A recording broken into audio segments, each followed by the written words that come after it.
Pati nga ang inang celebrity ay hindi nakaligtas sa hugupit ng bagyong si Karina.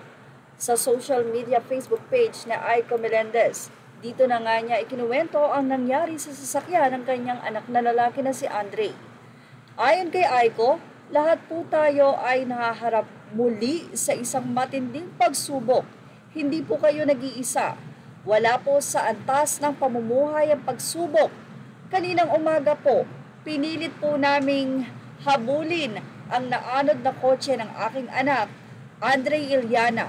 Subalit wala din po kaming nagawa, kundi ang magdasal. Material na bagay lang ang sasakyan. Ang mahalaga ngayon ay walang nasaktan at masasaktan.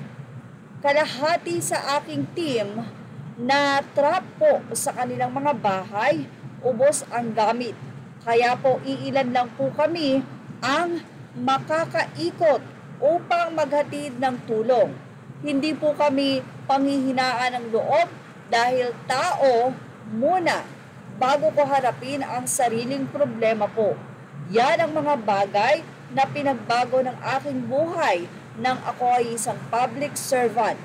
Gusto man akapin ang anak sa lungkot niya sa kanyang sinapit, meron akong mas malaking obligasyon sa aking distrito. Nakahanda na po ang aking team, hindi man kumpleto pero buo ang loob ng pagtulong, makakayanan po natin ito. Ibinahagi naman ni Aiko Melendez ang napakalakas na agos na kung saan na hindi na nga nila kinaya pang isalba ang pick-up ni Andre. Samantala, ibinahagi naman ni Aiko Melendez sa kanya ring Facebook page ang pagtulong sa kanyang nasasakupan. Bilang isa nga si Aiko sa public servant, ayon nga kay Aiko, gustuhin man niyang yakapin ang kanyang anak dahil sa pagdadalamhati sa pagkawala ng sasakyan nito, pero mayroon nga siyang tungkulin na dapat gampanan. Ayon sa kanya, hindi po tayo nagdalawang isip puntahan ng mga taga-barangay. Nagkaisa ngayon na kasalukuyang walang kuryente at barangay hall kung saan nag-abot tayo ng ating tulong. Sinamahan po tayo nila Kapitan, syempre yung mga kasama ni Aiko doon na mga public servant din. Narito ang ilan sa mga photo na ibinahagi ni Aiko.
Yan ang ating Showbiz Now update. Images are all queried to the rightful owners. Thank you for watching Showbiz Now.